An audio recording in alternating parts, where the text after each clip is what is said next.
Grandpa, do you know the dance?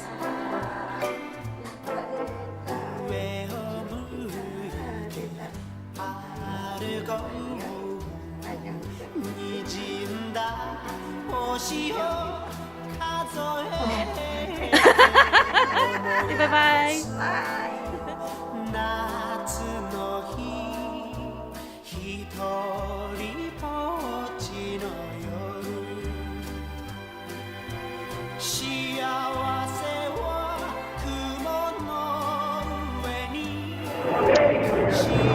Where's that massage?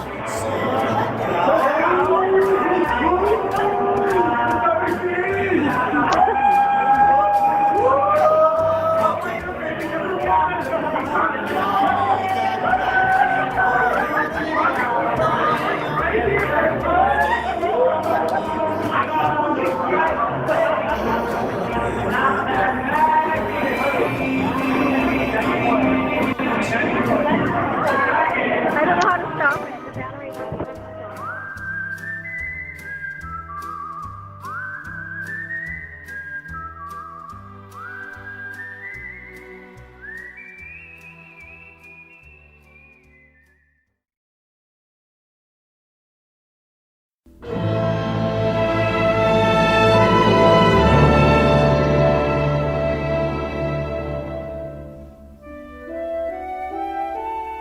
Ladies and gentlemen, welcome to Anson and Paul's Big Movie Podcast. I'm Anson Chan. And I'm Paul Morgan. And today we are reviewing Tokyo Story. And Memories of Murder. Yep, a two-part Asian movie extravaganza for all you out there in Radioland. That's right.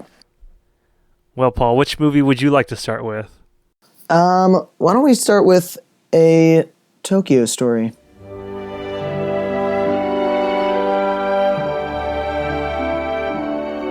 Righto.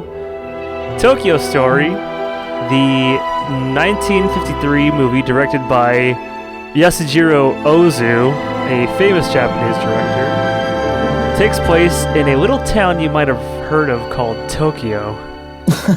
I think that's in Japan. I believe so. I need to check Google Maps really quick. Yep, I think that is correct. Taking place in Tokyo, follows the family of Mr. and Mrs. Hirayama, or Shukichi and Tomi Hirayama, and their good-for-nothing in-laws and kids and grandkids. Yeah. Stuff like that. All of that. All of the above. Yeah. Tokyo Story follows these two, or this older couple, as they, kind of like a day in the life as they travel to Tokyo for the first time, I believe. Isn't that correct? Yeah, to visit their kids. Or their one kid and their spouse and their daughter-in-law. Yes. Coming fresh off of World War II and kind of during the early period of the Japanese miracle, which is the big economic boom that it had after the war. Times have changed. Cultures have changed. The memories of war are still fresh.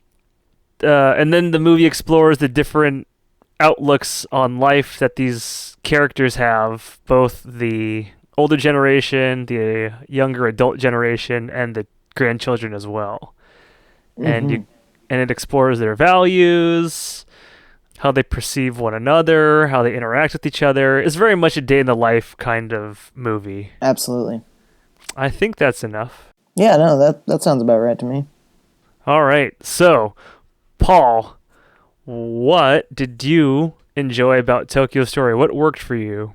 I thought this movie was interesting because the themes within their family seemed super relatable. So you have kind of this theme of parents always being disappointed by their kids.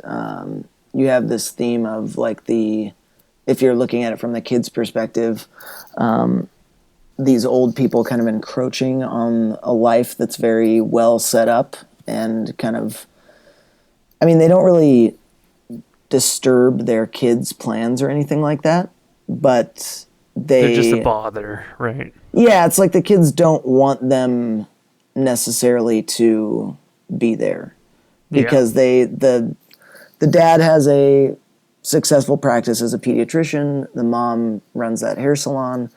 So I like those themes of kind of like, well, listen, we can't stop our lives just because you guys are here. That doesn't, that resonated with me a lot. But then also from the parents' perspective, when I say the parents, I mean the main characters. From their perspective, being a little bit disappointed in their kids. One of them's dead and the other one's kind of too busy to hang out with them and stuff like that. And also their son's kids are kind of shitty too. So like, everyone's kind of not getting what they necessarily want out of this time together. But then I mean, I'm going to spoil the movie if that's okay with you. Absolutely. It's a 60-year-old At the end of the movie where the older lady, the main lady in the movie, dies, it's like, the kids feel like they should have done more, they should have been there more, So that regret is also kind of interesting, I think. Like I had a lot of that because my granddad died when I was away at college. So I was like, I wish I would have been able to spend more time with him. And I, think back to all the times I was in the same vicinity as him, but wasn't, present necessarily. Yes, so I like those themes a lot. I also liked kind of seeing a little bit of a glimpse into the life of, post-war Japan. Just kind of, I kind of associate the 50s in any country with like, oh, the men still kind of run the show and the women aren't around and, women don't have to work and stuff like that. And so to see a family where this lady has a successful business just like the guy does, that was kind of interesting. But then also, like hearing, and I don't know how accurate this is to real life, so hearing what sort of conversations might have been had, especially by like older people, was kind of interesting to me. Mm-hmm. I don't want to shit on this movie because I don't think it was a bad movie, but if I'm being completely honest with myself, that was all that I really felt like I genuinely liked or that genuinely worked for me in this movie. Mm-hmm. So it's kind of like the writing and the themes are definitely the things that most mattered to me or stood out to me as being especially high quality. What about you? What worked with this movie for you? I too enjoyed the portrayal of family, or at least the insights on how everyone kind of feels about life and their different respective, ages. The twilight years versus the autumn years, maybe probably you call it for the adults. Seeing the different generations' self-centeredness, I guess you'd say. Yeah, and the different ways that manifests, sort of. Yeah, and how they're seeing things, or what's really on their minds, what's really giving them anxiety, or just their day-to-day stuff. Like, the grandma and the grandpa are very much more, I'm calling them grandma and grandpa as the older couple, the main two. Yeah, that's probably the most correct version of what they are. Yeah. The grandma and the grandpa have a lot more looking back at their time and a little bit more, wow, isn't this cool how we were able to see Tokyo? It's so different than what, life is like out in the village. Like, Tokyo goes on forever. And when they're up on, like, the big tower, they're like, hey, like, the daughter-in-law of the deceased son who died in the war was like, I think our house is, like, somewhere way over there, like, way out in the burbs, Yeah. But Tokyo is very sprawling. And so you can really get the genuine sense of their amazement at what modern Japanese life is in that context, coming from an older generation where it was a little bit more family focused, bigger families, like a little bit more countryside life. They don't really talk about the class system that they have, because the values also, like perceptively, a Tokyo person versus someone out in the country or like, way further out there is way different. And they might look down on someone who comes out from the sticks. Yeah. But you do get those other types of resentments from the kids, just as they're intruding a bit on their life, or like, oh man, we have to pay for them, and don't buy them the good sashimi. Like that's overkill. Like the crackers will will fine. do. Yeah, just shit like that. And they're probably used to eating great sashimi out living on the shore, and that's not really what they're considering. It's just more of like, who cares? Get them out of here, or just do the barest minimum to, facilitate their existing alongside them for this brief time frame that they don't know how long they're going to be visiting for. Because they just kind of came in and were like, we're just coming in, saying hi, I want to see the grandkids, never been to Tokyo, and that sort of thing. Yep. Then the grandkids turn out to be little shits. Yeah, but I like that too, because they're very self-centered, and, the slights that they feel, it speaks to their worldview and how small their perception of life and their place in the world really is, necessarily. Yeah. They obviously didn't grow up around their grandparents, so they're just like some weird people who showed up one day, Yeah. So that's and pretty the grandparents are understandable. cool with the way they act too. They're just I like liked. they're just like, oh, kids, or oh, boys will be boys, kind of thing. They don't really explicitly say that, but they watch with just kind of like acceptance and amusement, Yeah, Not they really kind of just condemning. laugh every time they're on screen. Yeah, because they're just kind of like jolly old people. And there's a couple really nice moments in this movie where my favorite moment, I think, is when the grandma's taking out the youngest grandson out to play on the hill. Oh, yeah. She And keeps she's trying like- to talk to him. And Yeah, and she's doing a bit of like the self-reflecting thing of like, what do you want to be when you grow up? What will you be? I don't know if I'm going to be there to see it. Something really sad. very yeah, like, glum. I wonder what I will be doing in 20 years. Yeah, Ugh. like, I don't know if I'm going to be there. イサムちゃん、あんた大きくなったら何になるん？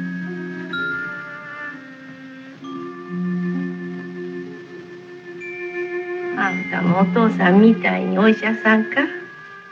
あんたがのお医者さんになる子らおばあちゃんおるかの？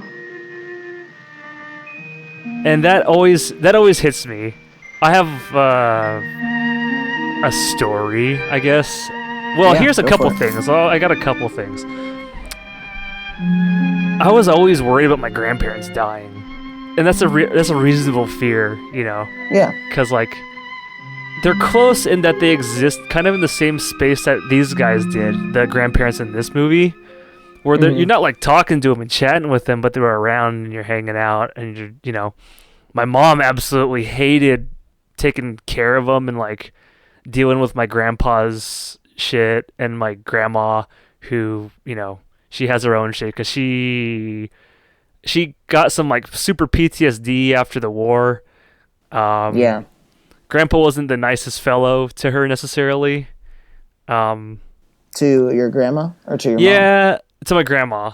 Like he screamed at her a lot, and she had to like scream back, but she couldn't really do anything. They were both kind of like upset at their lives, I think, And so my grandma had a couple breakdowns, and Oh, man.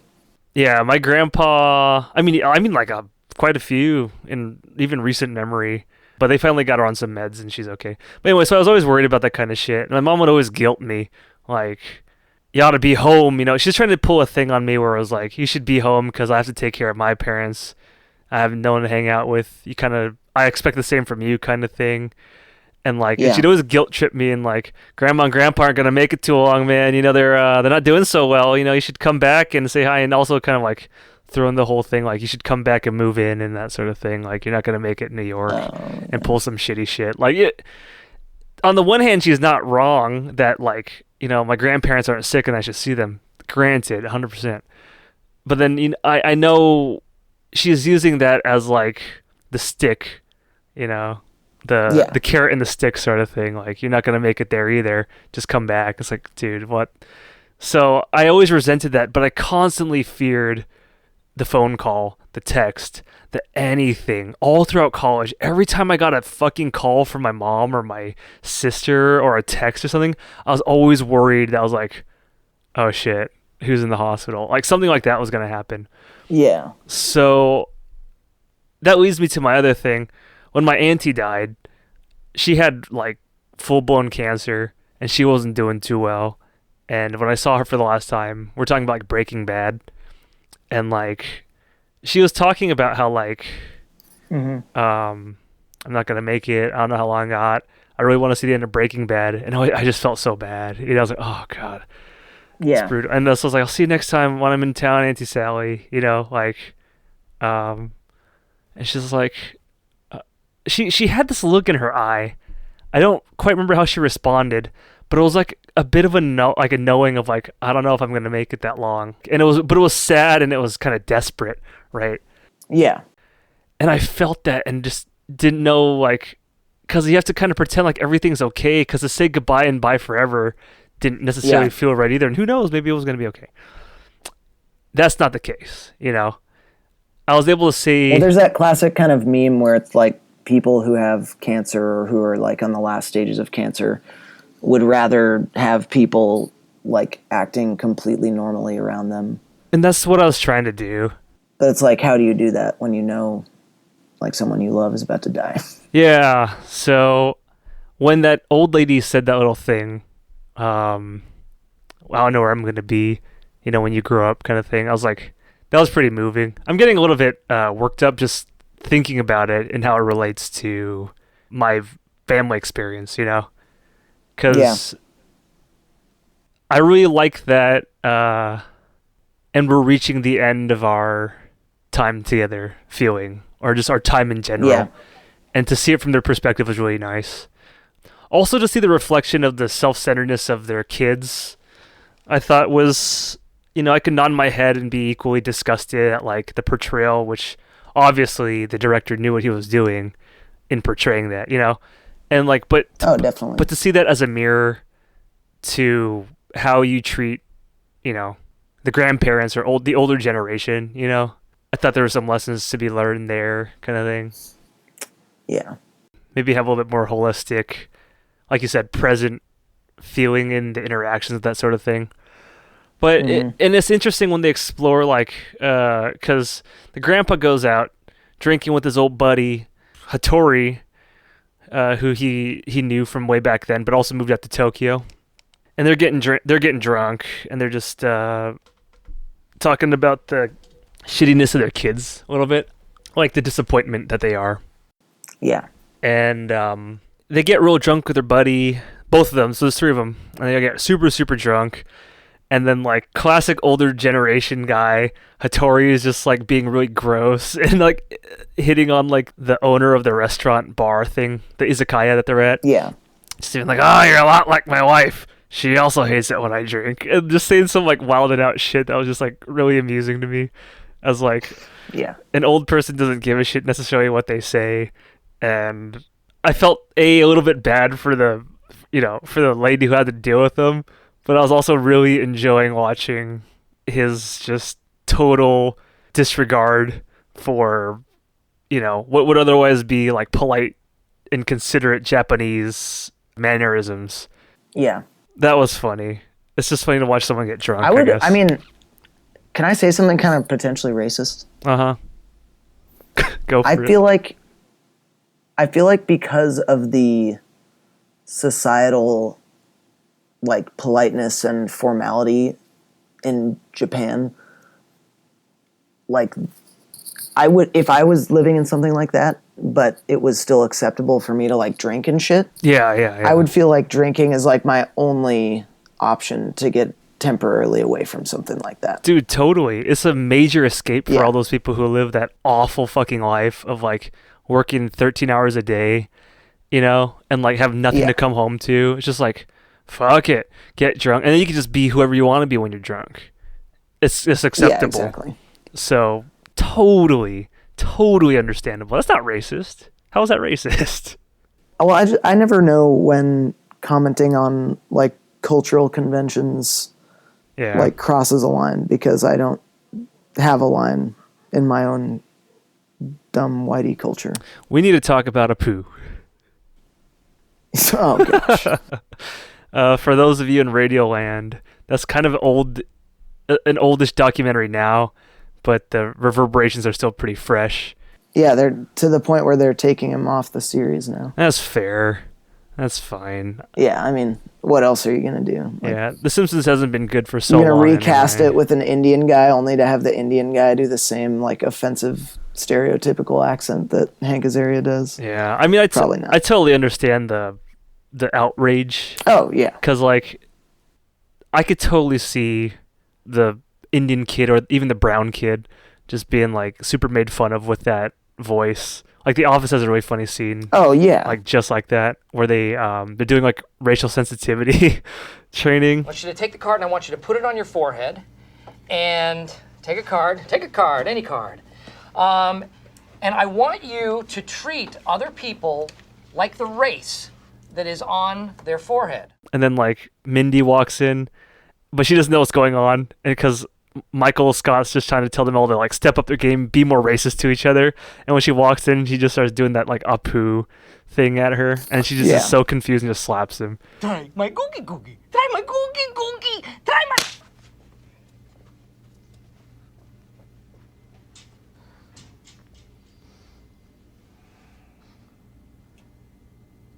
All right. Yes. That was great. She gets it. Now she knows what it's like to be a minority. It's And it's really like funny. it's a very easy accent to do, which is part of why it's so freaking fun. Yeah, it's a great accent scene. But like later Apu, like this is a huge sidetrack, I'm almost done. When they like make him out to be like a towel head wearing Taliban stereotype of how Americans perceive just all brown people in general, it was like, ooh, this is in really bad taste, you know?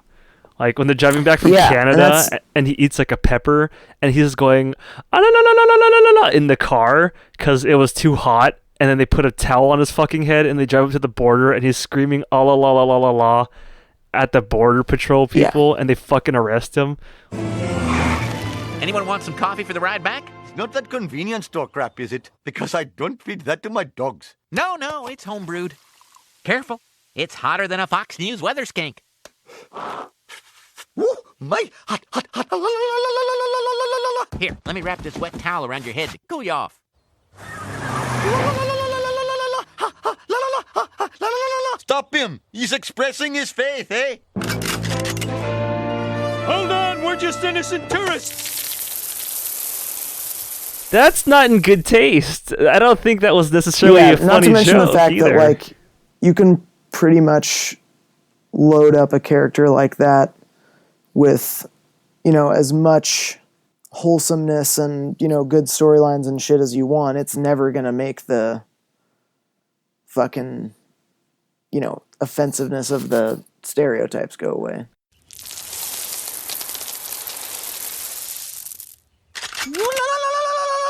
I took another sip. Yeah, and in the beginning, and I can totally understand, like, at all times why it would be offensive, but in the beginning, the joke was a lot more on Homer not understanding Apu's culture, right? Or how everyone else engaged Yeah. with his culture, versus him just being just a totally, flagrant racist stereotype. So, Yeah, and there's a lot of other like cultural memes that made their way into the, you know, yeah. the character, like the whole, you know, like that old Patrice O'Neill joke where it's like, why are people mad at immigrants from other countries? Like, who else do you know besides an Indian person that'll work at a 24-hour 7-Eleven and not wear a bulletproof vest? And so they incorporate the joke of like, oh, he's like so used to getting robbed that it ends up, making its way into like every conversation after a certain season. Mm-hmm. But it's like there's a lot of tactless kind of nonsense there as well. Yeah. So, I don't know. But no, I don't think what you said was racist. But then again, I might be sensitive to a lot of things. I didn't think what you said was racist. But also, I still use the word Oriental. So, I don't know. I still use the word Chinaman. Yeah, well, you are one, so you can say it whenever you want. I guess so. I never thought the word Chinaman was offensive. Anyway, okay. Well, that's just a lazy combination of two words. Yeah, man from China. Part of your family was from China, and you're a man. Yeah. Not really that offensive. But that's just me. Hey, everyone, if you have an angry comment, whatever, leave it in the thing. Yeah, we're trying to stir controversy to get more views. Yes. Now let's talk about old Donald Trump. No, just kidding. Okay. Nope. So, but then like when he comes home drunk after his outing with Hattori, they're both so stinking drunk the cops have to bring him home like, hey, they said they lived here. Good night, and then they're just like, what the fuck? Oh, they're drunk, they're stinking drunk. What do we do? They can't get up the stairs to the guest room. They're gonna die. They're old. They're gonna fall off the fucking perilous fire escape balcony thing that they have that gets them up there. Yeah. And so you see that inconvenience and the resent, and then the daughter-in-law is telling stories about how she knew them when they would get really drunk back in the day, which I thought was kind of weird because I didn't know if she was the daughter at that point. But she had stories about how bad he was, like all the time, just being drunk and being terrible, and how it was so much better when he was off the sauce. Because she says even mom like couldn't take it, and she'd be all upset when he came home stinking drunk too.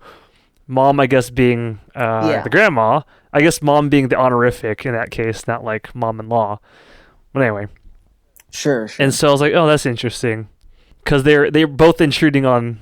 Well, that's another way that, like, she probably feels resentment for the intrusion on their life.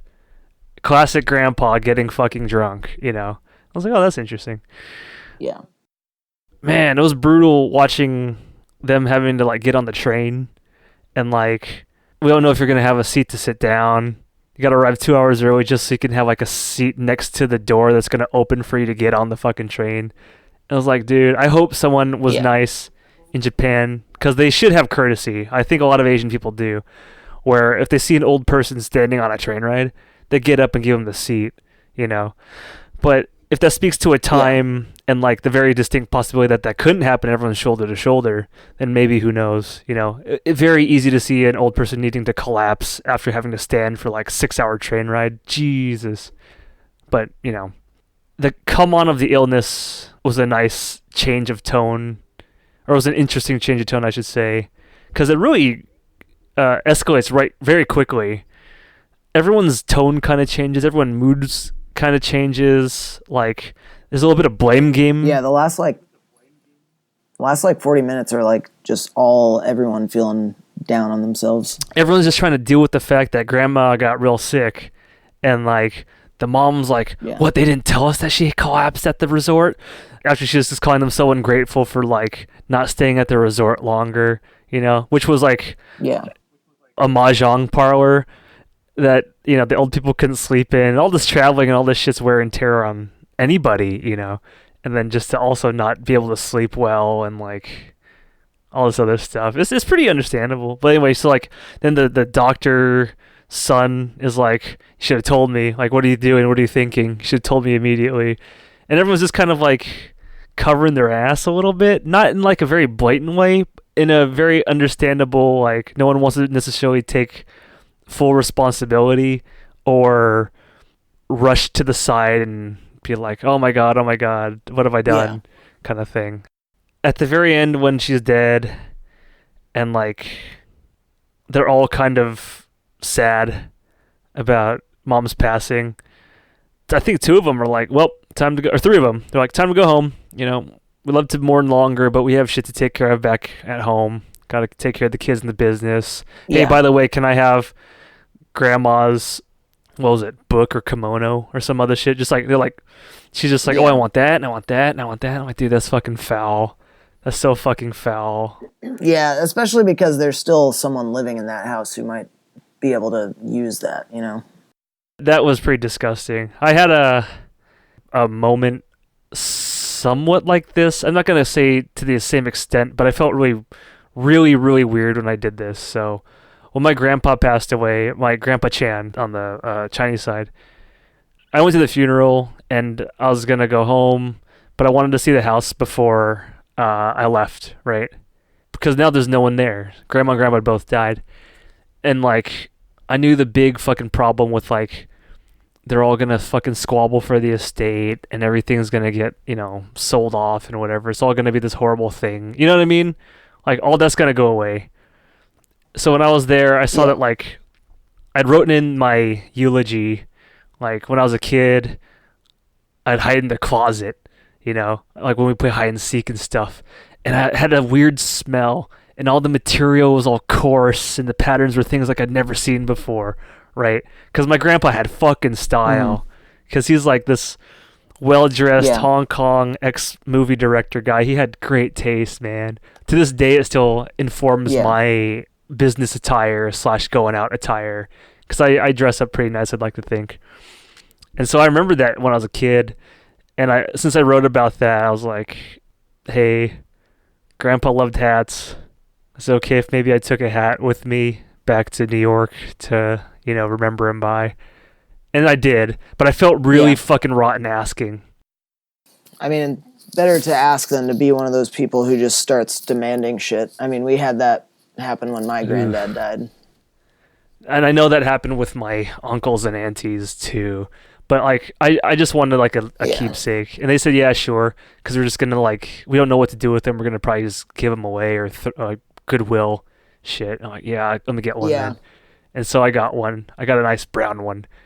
But when I saw her do that, I also had that like tinge of remorse and also like just disgust at her action. But like, I was like, I've done something like that too, though, but not to the same extent necessarily, but it's not a good thing. Well, I think everyone's done something like that. I mean, I feel like to not want something to remember someone by is just inhuman. But I understand your guilt as well. It portrayed my fear of how I was not necessarily being perceived, but my just tactlessness and forwardness in that time, but which is not the same as what she did. I will say again, but like it certainly speaks to that part of me that also felt wrong doing something like that.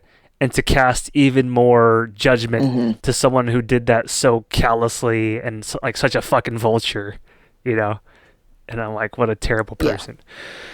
So there's a lot of really human moments in this movie. The daughter-in-law from the widowed daughter-in-law, she's great. Her as a paragon of just kind of like genuine kindness and respect versus these other people, the blood you're born with, the kids who you have, can't choose your family kind of thing. But my God, she's so much better than her actual kids, and she has it the hardest. Yeah, no, she's way better. And she has an interesting thing where she's like, you know what? Because the grandpa is trying to give her a lot of praise, give her a lot of praise, like, you're the only good one. You're the only nice one. And we feel so terrible about your situation being without the son-in-law, whatever his name is, Kinjiro or something. And like, it's like, who knows? I could be like that too. It's like, no, you're not. It's like, it's different circumstances. Anyone could be someone else, And like, maybe if it was my family, I would be that. Yeah. And like, she's just trying to like super talk herself down.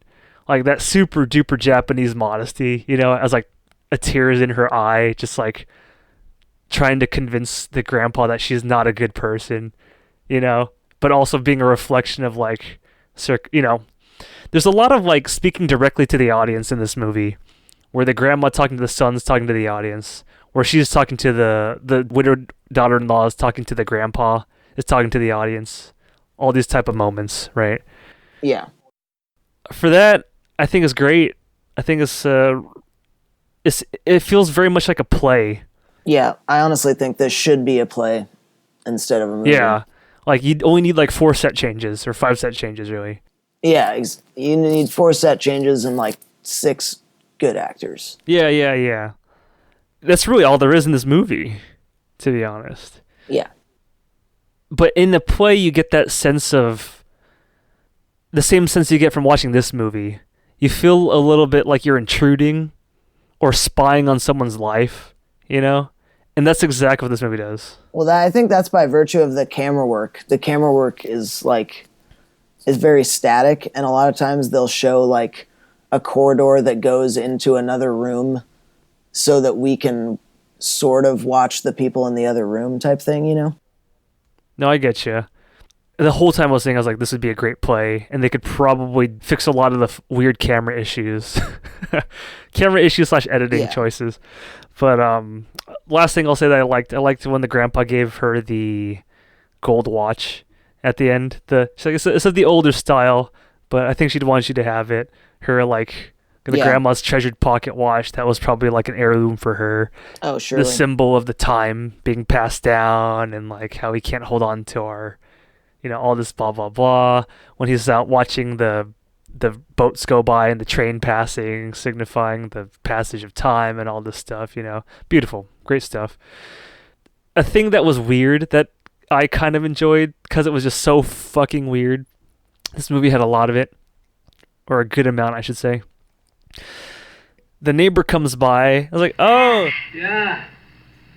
so the grandma's dead, huh? It's like, oh, yeah, she's dead. It's like, oh, you're going to be all alone in this house, huh? And it's like, yeah, It's like, well, probably not too long now, They don't last that long. She says something really fucking weird. It's like, yep, and then she just walks away. I was like, what the fuck? Like, who in the right mind would say that? I don't think that's necessarily I don't think that's a Japanese thing, but if that was like another thing of like a really ham-fisted way to tell the audience like, and there's that too. I was like, I kind of was amused by it, but was upset at how on the nose it was at the same time, So that's the last thing I'll bring up. What didn't work for you, Paul? I'm sure you have a lot of things. I actually so I looked this movie up before I watched it, and apparently it's on like a bunch of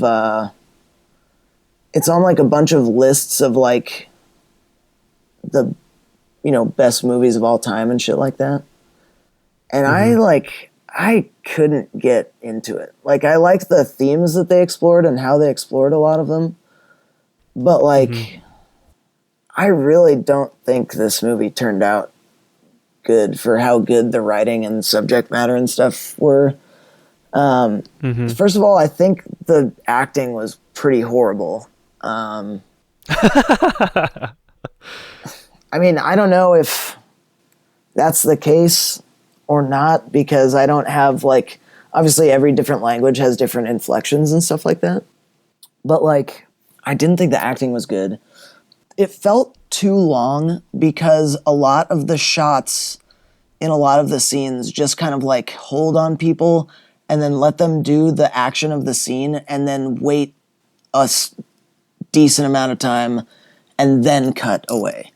So I have a lot of issues with the camera work. That's the first issue, is that the camera work contributed to it feeling long.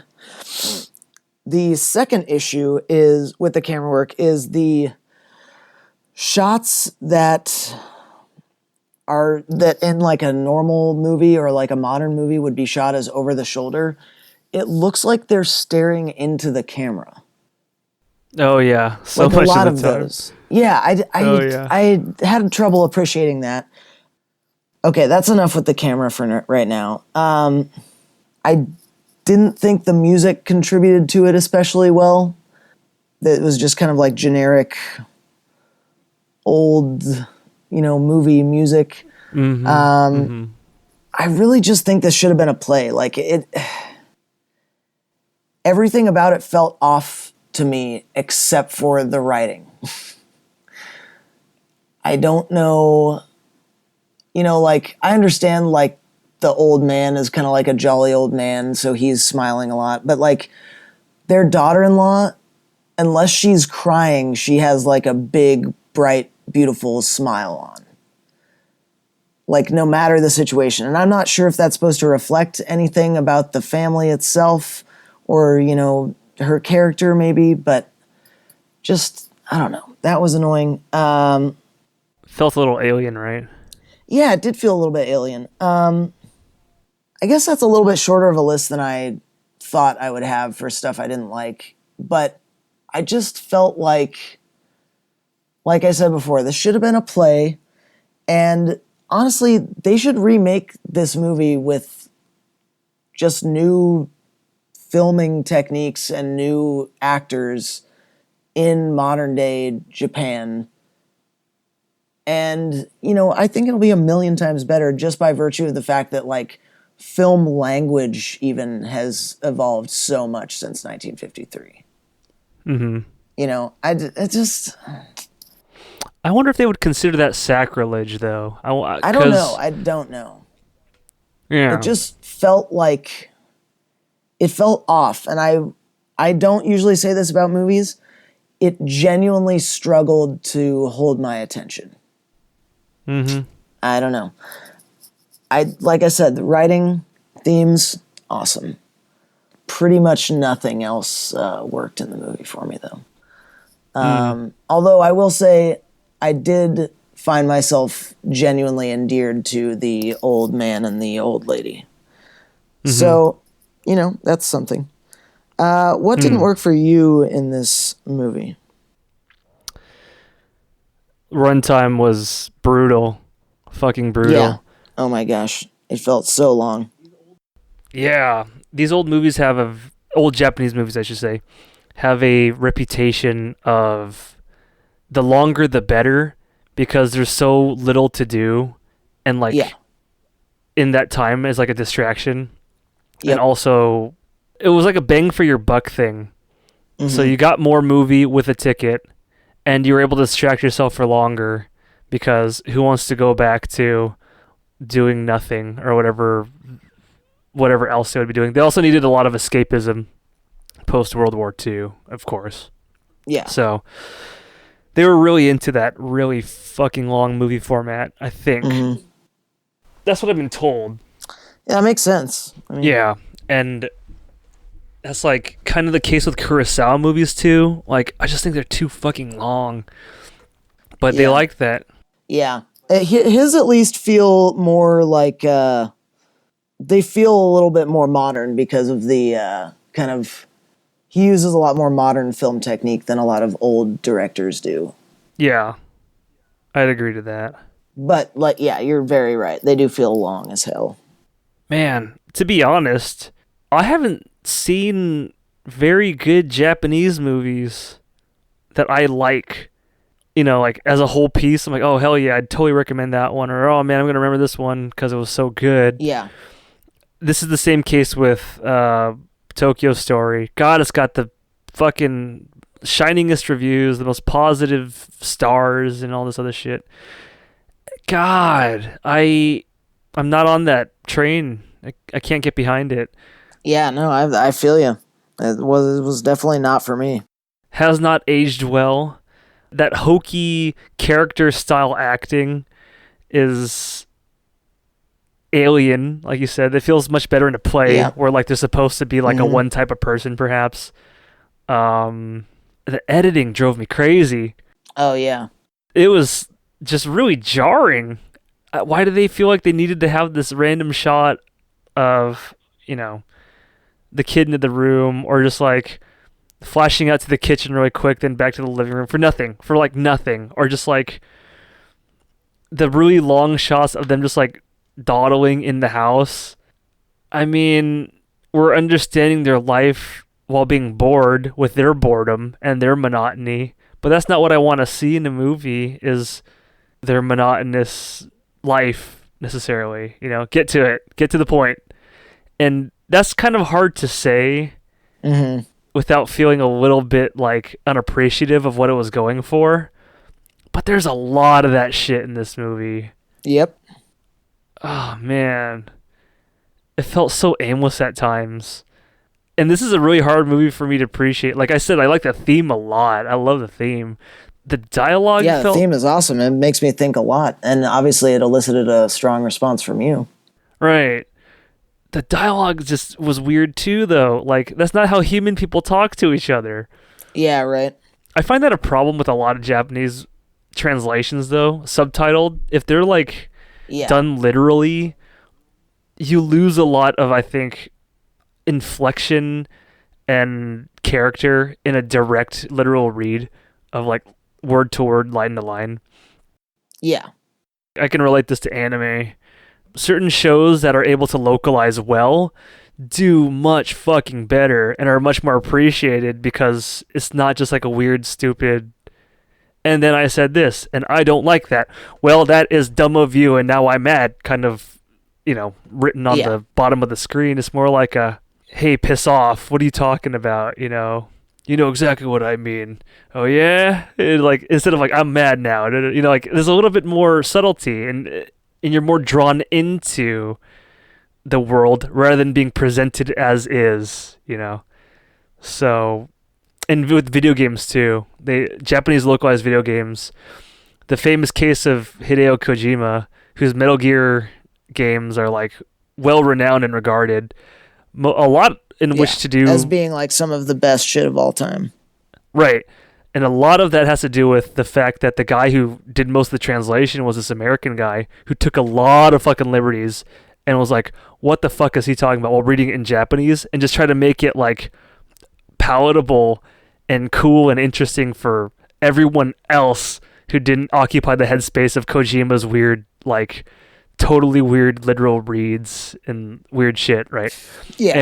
And of course he didn't realize that at the time until like two games down. And then he was like, yo, what the fuck? You've been changing my script? He's like, you better not fucking do that. Like, it's better be like line to line. He said, I can't do that. It's going to be terrible. And so he got fired, which is why in later Metal Gears, it gets like really fucking weird. And like, it doesn't translate well. It gets wacky as shit. Yeah, it doesn't translate well because to Kojima, it has this like weird, profound thing of it being like super literal. But to an American audience, it loses so fucking much. We are formless. We are the very discipline and morality that Americans invoke so often. How can anyone hope to eliminate us? As long as this nation exists, so will we. Cut the crap! If you're immortal, why would you take away individual freedoms and censor the net? It just comes off as just totally bizarre. So, yep. Japanese people have a lot of weird pride when it comes to that sort of thing. But they got to loosen the reins. It's funny that you mentioned that. Yeah, definitely. It's funny that you mentioned that because one of the things I wrote in my notes were I'm not sure all the dialogue is spot on because I was using the YouTube captions. But now that we've talked about this, or you've talked about this, I'm like, oh, I kind of know what's going on now. Or I feel like I do. Yeah, so I think a lot is lost in translation. But yeah, shit. That makes sense. To its detriment, man. Yeah, true that. I agree with you to an extent that the music is just whatever. Like, it was there. It was nice sounding. And I would have agreed with you wholly had it not been for me, like, still trying to understand and wrap my head around why people fucking love this movie so much. It was when I was watching, like, other people, like, talk about it or, like, short 10-minute video essay things, too, where when they play the music, I go, whoa, and I'm instantly back in the mood and feel like a lot of those waves of like, and that was their life feeling just from hearing the music. It actually does come on very strong because the music motif is constant and it's the same song in different styles all the way throughout the movie. And so when you hear it again, or when I heard it again, I was like, oh, and that's the feeling of Tokyo Story, versus having to watch the whole fucking thing. That's fair. Yeah, which it colors it so much better. In a weird way, the music gives it longevity. But at the time when you're listening to it, in a weird, almost parallel to the movie, where you don't appreciate the little moments while they're happening until you reflect upon it or like something brings it back, like a family memory or some shit. The music was the same way. No, that makes sense. Didn't appreciate it at the time, but then I heard it again, and I was like, oh, man, that's Mew's Tokyo Story. So, that was weird. It was weird, huh? I like that. That's a good take. Yeah, but I agree with you on everything else. Would you recommend this movie to anyone? No, if you're really curious to maybe have that same nostalgic family feel that I did, go on ahead. But I wouldn't recommend it to you. You gotta go out on your own to find this one, because Yeah. this is a fucking slog. I had to pause it so many times just to go stir crazy a little bit and like go, why did I pick this? And then press, okay, I'm ready to play it again. Because it's so fucking long. I felt so bad because I had that same thing, yeah. There's been a long time between this recording and the last recording, and I wanted to ask you before I had any idea like if you'd seen it yet or not. I was like, do you maybe want to change the movie? You know? Oh, really? Yeah, I've been dancing back and forth with it for days. Like, do you want to maybe change the movie?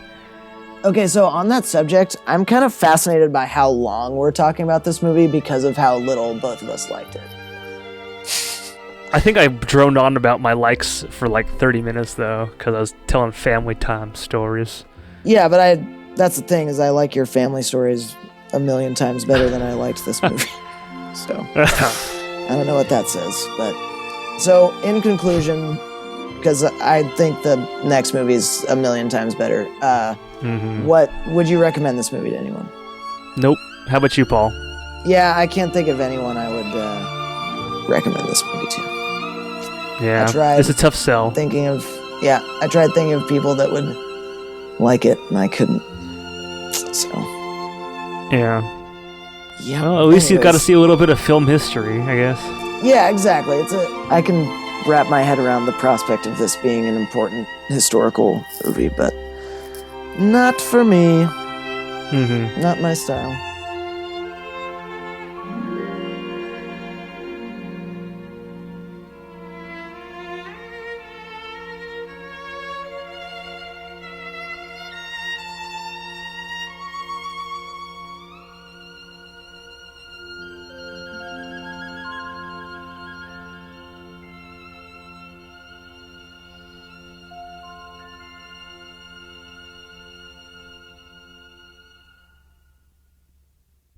So with that, let's move on to Memories of Murder. This is a 2003 crime drama by Bong Joon-ho from Korea. It is based on a true story. So it's based on the story of one of the first serial murderers in Korea, which apparently happened between 1986 and 1991. It stars a bunch of people who I have never heard of, whose names I probably cannot pronounce, and therefore I will not be trying to pronounce their names. Please do. I want to hear. Oh, definitely not happening. Essentially, this is the story of... This is my take on it. This is the story of three police detectives, each of whom has a very different style of police detecting. There's one guy who works a lot off of kind of superstition and hunches. There's one guy who works off of violence. And there's one guy who works by following the book and trying to be a good investigator. I don't know if either of us are going to be recommending this, so I will refrain from going much further into the plot. But essentially, a few murders take place in this smaller Korean town, and the movie is basically just the detective work they're doing. Like the looking into different leads, losing leads, interviewing people, sometimes, walking the line between interviewing and torturing, and then that's pretty much it. So, Anson, would you like to tell me what in this movie worked for you? Sure. I think I'll give it a general thought. I love this movie. It was great. I had a great time with it. Fascinating movie. Yeah, I thought it was shot brilliantly. I loved all the characters. I thought the story was told brilliantly. It's quirky kind of humor. Like, it knows exactly how to, release the tension, Yeah. with like physical comedy in a lot of ways. They're just like reactions of what things are going around. Yeah. Stark contrast. Like when that guy comes from Seoul. Like when the guy comes from Seoul and he's like walking around asking directions, and like the first detective we meets him on the side of the road and like jump kicks him. Walking down that decline. So like little moments like that really made this movie fun. I like. I'll give you another moment when they are investigating the murder. I think they caught the guy, or else they're still working the case. But they go to karaoke with like a bunch of like hookers, and like no one there is having fun. They're all just like they're really really drunk, but like the strobe miserable. lights and everything are going around, and it's like it should be the scene of a party, but like it just looks so wrong. There's no one in there, and like one of the detectives just starts throwing up, and then the hookers are just like put down the mic, go grab a bucket, pat him on the back. Like this for them is like regular shit. That was just so funny, and like it really knows how to like be right there, perfectly square between the tense investigation and just. And here's something you'll really enjoy. Just some funny ass shit. Yeah. Even like in the very beginning, back to where he gets the jumping sidekick to the chest. When he's like planting evidence, kind of, he's like putting a sandal foot down. It's like, look, it's your shoe print. It's your shoe print. Just like it's like what? That's even done with kind of like no, exactly. No gravitas, and like everyone here is aware of how ridiculous this is. And that is funny because of the way everyone is kind of like approaching it and like reacting to it, and kind of like not Parks and Rec, almost like The Office. There's a little bit of The Office awkwardness in like, like it's just a really hard feeling to explain. But do you understand what I mean? Important. Oh no, I know exactly what you're talking about. Yeah, and so there's a lot of that in this movie, and like the torture scenes when they're torturing the prisoners to confess, that's also done really comedically. Like body language, the tired expressions of the detectives who are also still talking like they're in the office, like it was Jim or or Pam, I guess. Nah, maybe more Jim. And like they'll cut out of the interrogation room for a while that has something else going on, and they'll go back in, and he's just like upside down on the ceiling somehow by who knows how. They're in the boiler room. I guess they could string him up somehow. But like just the way that that's just like kind of treated as normal. It's like, oh, you got egg in my sandwich. Like they're eating lunch while this guy's just dangling upside down. There's just shit like that. It was great, man. Comedy. I loved the tones of this. The color of the movie was like very misty. Oh yeah. It felt very real, like the grasslands of Asia / maybe even like the grasslands of Washington. You and me are very accustomed to that distinct feel of rainy, cold, grassy weather, right? Oh, so absolutely. That instantly puts you in a place. You feel it. You feel the environment with them in this movie, or wherever they are. The Sherlock Holmesing that they're doing was always really interesting. I love Sherlock Holmes and all the detective stuff. And I was thinking about it. We watched that movie where they torture the kid from Prisoners. Yeah, Prisoners. Where that just for me just fucking fell on its face and it was horrible with all their fucked up leads. Like this one felt great because it was everything around them fucking up the leads that made it interesting and fun to watch. Versus I felt kind of betrayed and like just get on with it with the other one. That was just trying to show some horrible, ooh, this is so terrible. This one did it tongue in cheek, and it just for that felt so much better. And it was I agree. Way more enjoyable. And while this one has a little bit of that, like you don't know who it was and like all that other stuff. You know what I mean? I'm going to cut maybe some of that out. It still feels way better because it leaves you feeling so much more rewarded because you know that's exactly the tone they were going for with all the misdirection and all that other stuff. It feels so much better. Oh, absolutely.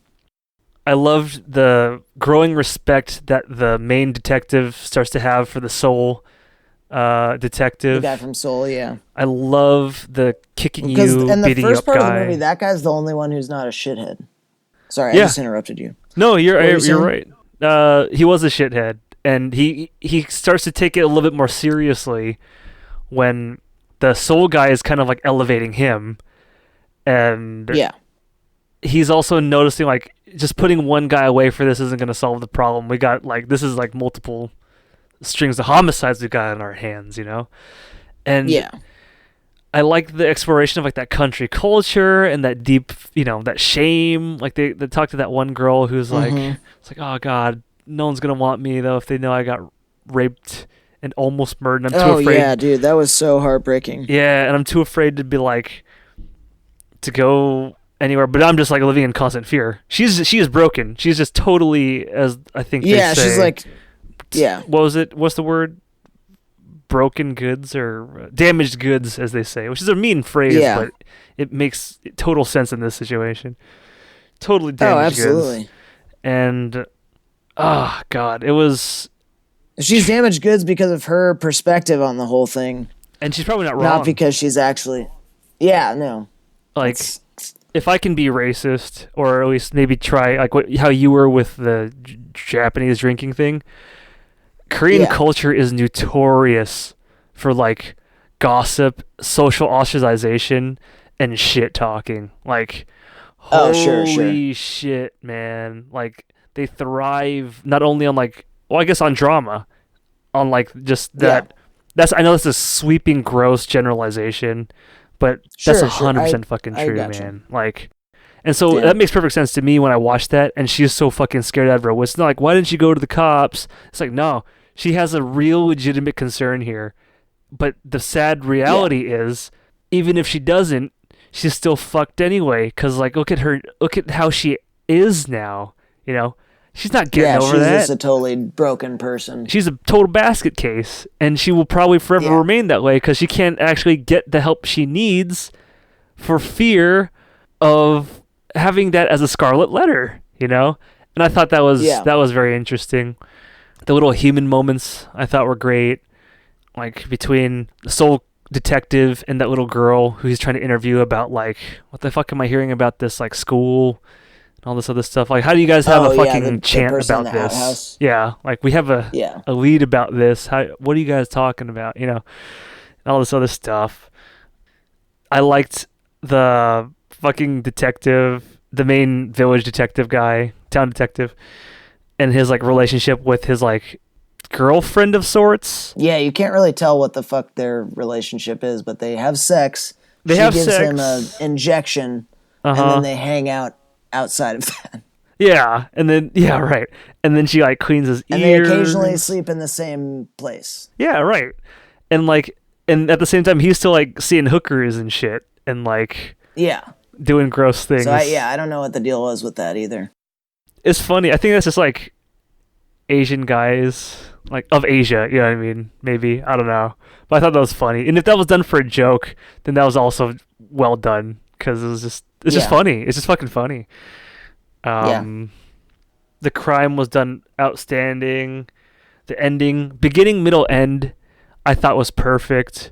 I couldn't see this movie done any better in my opinion. And I completely agree. Yeah, so if that is what I enjoyed and what worked for me, I say the full fucking package worked for me. Hell yeah. Paul, what in this movie worked for you? So I'm just going to read off my notes straight up. I liked the kid at the beginning, that annoying little shit who keeps like repeating what Detective Park is saying. The opening bits where it's like the chaos of the police station followed by like the chaos of the crime scene that you don't have full control over, I thought was really fascinating. I was made uncomfortable by how chaotic the conditions were in which these people had to work. And I'm not the one working in those conditions. So I thought that was really interesting. I liked how it kind of just jumped into the action right away. I feel like a lot of American movies have this problem where they need to show some boring, like, extra exposition in Gruesome the or beginning. something. Oh, that, Yeah, you have to go through like the daily life of a townsperson, and they go meet up with their friend and watch the game, and then they find the body. It's like this opens with the guy finding the first body. I love It's like that. you're describing Law and don't- Order to me. Yeah, like don't jerk me around. Just get into the meat of it. And the fact that this is a 2 hour and 15-minute movie, and we're in the meat of it the entire time, I thought was, True. really Good interesting. point. Like I already mentioned, when Detective Park jumps off that decline and kicks the detective from Seoul down, I thought that was fucking hilarious. I don't know why. Just the amount of jump kicks in this movie made me laugh like a motherfucker. Oh, me too. I don't think I've seen any other movie like that except for like a Jackie Chan Yeah, just movie. so many jump kicks, and they're so casual. They just throw them around like nobody's business. I liked the first kill that we actually see. I think that's actually the only real kill that we get to see. I thought that was really well filmed, especially that scene or that one shot where they're. It's like a straight on shot of her face, and she's like frozen in terror, and then in the background, a little head pops out of the grass and then just goes back into the grass. It's like really silently. I thought that was so well done. Mm-hmm. I thought the main detective was kind of like a shithead during part of this. Not saying he's, like a bad detective or anything, but he says a lot of shitheaded stuff like, oh, they couldn't find any pubic hair that wasn't hers in her vagina. Maybe the guy's, clean shaven. And then he goes to the spa and is looking for, he's looking at everybody's dick like, oh, does this guy have hair? And he it goes so far that he's even in the locker room. There's a naked guy right next to him. He goes, excuse me, sir. The guy turns and he just brazenly looks at his dick and then goes, never mind. I thought that was so fucking funny. Oh my god. When Kwang Ho, the retarded guy, gets hit by a train, I thought that actually made me sad because he was so abused by the police just in general. Oh yeah. And he had no recourse. He couldn't call them out on it. He couldn't, get compensated by them, anything like that. Yeah. He just kind of got fucked by the system because the system is allowed to fuck him over. And I thought that was very sad.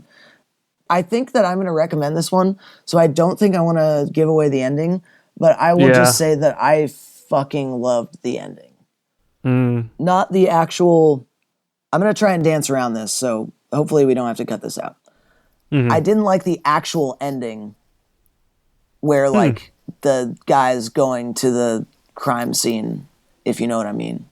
Mm-hmm. I liked what the ending was, if that makes sense. Yeah, I feel it like does. I'm being too cryptic for this to be a constructive comment. I know what you mean, and for the sake of the podcast, I know what you mean. So I guess with all that, I will say we know, or I'm assuming you also know, that there is an Every Frame a Painting episode about the blocking of the actors in this movie. And I had no trouble appreciating that while I was watching this movie because it is shot so well and put together so well. So with that, I guess what did not work in this movie for you? If anything. It all worked for me. I can't think of anything off the top of my head that didn't work for me. As it exists in my memory, it's a whole perfect piece of film reel. It's perfectly packaged, just done. Just ship it. It's perfect. Yeah. I think it's a rare masterpiece of a movie, and I can say that I probably need to rewatch it just to reaffirm this at some point. But yeah. Well, to give you a little bit of perspective, so we, just for the people listening, not that any of you give a shit, we delayed the recording of this podcast by 3 weeks because I had an emergency kidney surgery this month that was followed by lots of hospital visits and another kidney surgery. So I watched it probably 2-ish weeks ago. Yeah. Because it's on Amazon Prime. But then I watched it again today after a doctor's appointment. And I genuinely tried to find stuff that didn't work for me. I couldn't find a fucking thing. So, I don't know. So, I guess with that, would you recommend this movie? And how would you spin it when you're telling people about it?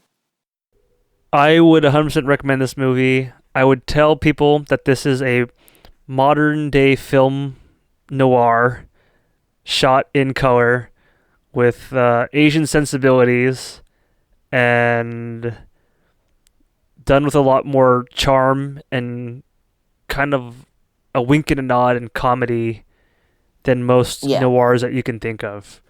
It's enjoyable if you like crime thrillers. It's enjoyable if you like comedies. Yeah. Oh, yeah. You shouldn't have to worry about this being like, a slog to read through if you're not into foreign movies, because it's charming all the way through. People's expressions, the way you can appreciate the visual medium and the whole way the movie's constructed and paced will have you, hopefully, at least as it was for me, smiling the whole way through and glad that you watched it. That's how I'd spin it. Oh, I totally agree. I had such a fucking blast watching this movie, dude. Yeah, it was great. And how would you spin it, Paul? I would say it's something pretty similar. I'd just be like, it's a bleak, but also light, gritty crime drama. You can have fun with it because there is a lot of fun to be had, but you can also, it can be emotionally taxing. It's emotionally heavy, especially near the middle. So just a really well-rounded piece of movie making. And I would also tell people, like, I'm going to be looking into this director because this is a near perfect movie. Yeah, I wanted to text you so bad after watching this. Like, we got to get more of this guy's movies in this podcast. Oh, absolutely, yeah. That was such a delight. Yeah. Some of the most fun I've had watching a movie for this podcast. Yeah, our next Asian one, definitely have one of his movies. Maybe something from Hong Kong cinema, because I've never seen a movie from Hong Kong, minus Jackie Chan movies, but I'd be curious. Oh, really? Or another good anime movie I could recommend you. Sure. For my other favorite guy, Satoshi Kon, from the Fame of the Millennium Actress. Yeah. Yeah, that's right. The guy who did the pilot movie, right? The pilot movie, Millennium Actress. Yes, sorry. The lady who is the actress. That was him, right? Yes. Yep. Okay. Yep. Cool. Yeah. Yeah, we're going to make that happen next time. But I think that's about it, unless you have any other thoughts about Memories of Murder. Nope. I'm fresh out of words, minus the repeating myself of go fucking watch that movie. It is great. We didn't spoil it, hopefully. Yeah, I don't think we did. I think that was delicate enough that people don't have an idea of what's going on. Perfect. All right. Well, I've been Paul Morgan. And I've been Anson Chan. And we'll see some of you next time. And hopefully more of you the time after that. Sure. All two of you. Yep. Take care, everybody.